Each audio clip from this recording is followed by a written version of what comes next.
প্রিয় ভিউয়ার্স, আসসালামু আলাইকুম ওয়া রাহমাতুল্লাহি ওয়া বারাকাতুহু। অ্যাকোয়াগার্ড ওয়াটার টেকনোলজির পক্ষ থেকে আপনাদের সবাইকে অনেক শুভেচ্ছা ও অভিনন্দন। আজকে আমার কথা বলার টপিক হচ্ছে, অনেকেই আমাকে বলেন যে ভাই ইলেকট্রোলাইজার দিয়ে পরীক্ষা করেন, ইলেকট্রোলাইজারের ভিতরে কোনো কিছু আছে হয়তো বা। তবে ভাই আমি আপনাদের উদ্দেশ্যে একটা কথা বলতে চাই, সেটা হচ্ছে আপনারা যদি ক্লাস 6-7-এ পড়ে থাকেন অ্যানোড এবং ক্যাথোড মিডিয়া, এই অ্যানোড এবং ক্যাথোড মিডিয়ার মাধ্যমেই আসলে ইলেকট্রোলাইজার তৈরি করা হয়। একটা অ্যালুমিনিয়ামের পাত এবং একটা লোহার পাত, দুটোকে আপনি একসাথে কারেন্ট সহ জোড়া দিলে আপনার এটা ইলেকট্রোলাইজারের মতো করে কাজ করবে।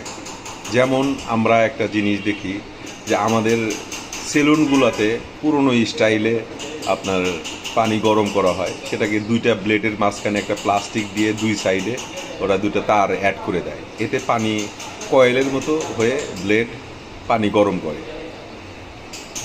তো ভাইয়া, আপনাদের উদ্দেশ্যে একটা কথা, সেটা হচ্ছে ইলেকট্রোলাইজার সিম্পল একটা জিনিস। ইলেকট্রোলাইজারের মাধ্যমে পানিতে থাকা দ্রবীভূত যত রকমের পদার্থ আছে, জৈব পদার্থ, অজৈব পদার্থ এবং পানির বিভিন্ন ধরনের সিগমেন্ট, এলিমেন্টস, যা আমাদের অনেকের শরীরের জন্য প্রয়োজন, আবার অতিরিক্তগুলো আমাদের শরীরের জন্য ক্ষতিকর। যেমন অত্যাধিক পরিমাণে আয়রন থাকলে স্কিনে প্রবলেম হয়, আপনার বদ হজম হয়, আপনার পানি খাওয়ার পরে গলা থেকে চুকা চুকা ঢেক ওঠে, অ্যাসিডিটিক ভাব যাকে বলা হয় সেটা হয়।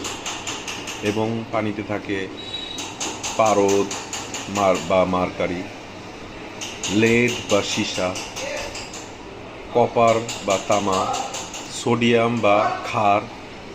পানিতে প্রচুর পরিমাণে সোডিয়াম থাকে, যেটা আমরা সাধারণত বুঝি না। এছাড়া পানিতে বিভিন্ন ধরনের পার্টিকেলস রয়েছে, যা 200-র উপরে। এগুলোর নাম আমরা অনেক জানি, অনেকে জানি না। এইটা সম্বন্ধে ডাক্তাররা খুব ভালো জানে, এবং ওয়াটার ইঞ্জিনিয়ারিংয়ে যারা পড়াশোনা করেছে তারা ভালো জানে। আমি তো বিভিন্ন বই পড়ে, বিভিন্ন আর্টিকেল থেকে শিখছি এবং শেখার চেষ্টা করতেছি। এই শেখার মাধ্যমে আপনাদেরকে জানানোর চেষ্টা করতেছি ভাইরা।